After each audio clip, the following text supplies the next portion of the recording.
Hello, friends. I'm here to talk about what happened in Bangladesh and try and understand the legalities and constitutionalities of what happened. Right? Uh, as you all know, there was a mass uprising, there were protests, and after that, what happened was that Sheikh Hasina, the prime minister, had to resign and flee to India. And there was a new interim government led by Muhammad Yunus, Professor Muhammad Yunus of the Grameen Bank, uh, the chief advisor, or as it is called, Mukhya Upadeshta in Bengali, right? Or Pradhan Upadeshta.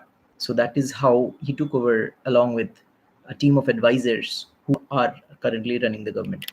Now let's talk about the legality and constitutionality of it, right? Now, the Bangladesh constitution, if you see, the constitution does not provide for any sort of Mukhya Updeshta, chief advisor, or team of advisors. Of course, at some point in the past, it did provide for it. As per the 13th Amendment, if I'm not mistaken, that there was an amendment to the Bangladesh constitution which allowed such type of government which would normally act as caretaker government. But after Sheikh Hasina it came to power, she amended the constitution, and now that provision no longer exists in their constitution. So the Bangladesh constitution does not envisage, as it stands today, any sort of interim government uh, or a government of chief advisors or a team of advisors. So, how is what has happened legal? Is it safe to say that it is an extra constitutional government? And I think that would be a fair assessment. Do we say that it's an unconstitutional government?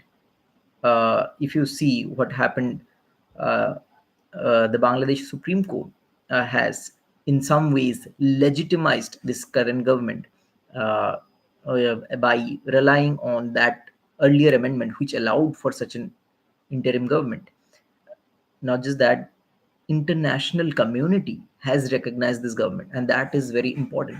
Uh, the Indian Prime Minister Modi was one of the first people to recognize this government. After that, various bodies, including from Western powers and from the UN bodies, have congratulated Professor Muhammad Yunus on being appointed as chief advisor of the interim government of Bangladesh, which means that this government has recognition in the eyes of the international community. Uh, the various countries, the neighbors, particularly such as India, as well as international agencies such as the UN itself and UN's own bodies, have recognized this government, which means this government has legitimacy in the international community. Secondly, this is a revolutionary government. It's safe to say that there was a mass uprising which led to the appointment of this government, which means this is a government which has been established by revolutionary overthrow of the existing government. So even though this government is not uh, a government supported by constitutional provisions, it's a government supported A, by the international community, and B, most importantly, by popular movement, by the people of Bangladesh, which means it has legitimacy in the eyes of the people. So if we call it an unconstitutional government, I think that would be unwise. It would be safe to call it an extra constitutional government. But it has legitimacy. While it does not have constitutionality, it does have legitimacy in the eyes of the people.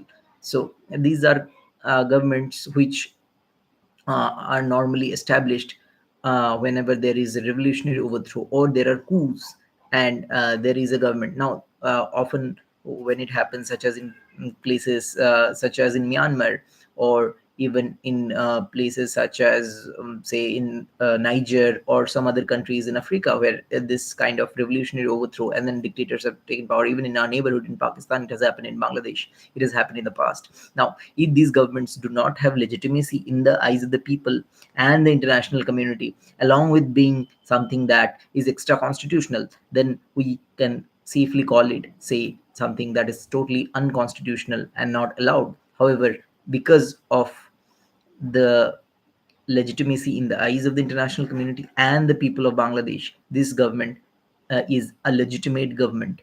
Uh, Now, there are examples of such governments even in our neighborhood in Afghanistan, which is currently running. The Taliban administration there, it's called the interim administration or the de facto authorities in Afghanistan. This is the language that is used in the international community in UN documents. You will see that they are referred to as the de facto authorities, even though Taliban as an entity has sanctions from the UN under the 1267 UN Sanctions Committee. Even so, it is called as a de facto authorities by the international community as well as countries. Now, the Taliban government in Afghanistan has completed 3 years, and it is slowly making relationships with governments of countries. Now, under an understanding in the UN, no one has yet formally recognized this as the legitimate government of Afghanistan. One of the primary reasons being the Taliban and its several leaders continue to be under UN sanctions, which is why they are continuously being referred to as de facto authorities. In the case of the Bangladeshi government, now such a problem does not exist for the UN. Such a conundrum does not exist for the UN. Professor Muhammad Yunus or his other team of advisors do not have any sort of international sanctions against them, which is why it is much easier for the UN government, whereas for them it is very difficult when it comes to the case of Afghanistan. Additionally, if you see in Afghanistan, the Taliban authorities are not currently allowing women to go to school and college. So the international community is also using that as a lever to force them to recognize women's rights. That we will only provide you some sort of recognition, a formal recognition, after you grant some sort of rights. So there is a back and forth between the UN authorities and the Taliban, where both are trying to hold their ground, that we will not recognize you until you give certain rights to your women and allow a government which has women in it, has recognizes the rights of women to education and healthcare and governance and decision making. So that is a lever that they are using also to not recognize the Taliban government. Whereas in the case of Bangladesh, if you see the Professor Muhammad Yunus's government, they have talked about human rights, they have talked about championing the cause of the people of Bangladesh, and most importantly, they were brought in by a revolutionary overthrow by the very people of Bangladesh, which is why such a quagmire does not exist in the case of Bangladesh, and the UN finds it very easy and justified to recognize the government of Bangladesh. This is what I wanted to talk about today, about the constitutionality, the legal aspects of this government that is there in Bangladesh, and uh, how can there be a government which is not something that is recognized by a constitution and yet be able to formally function.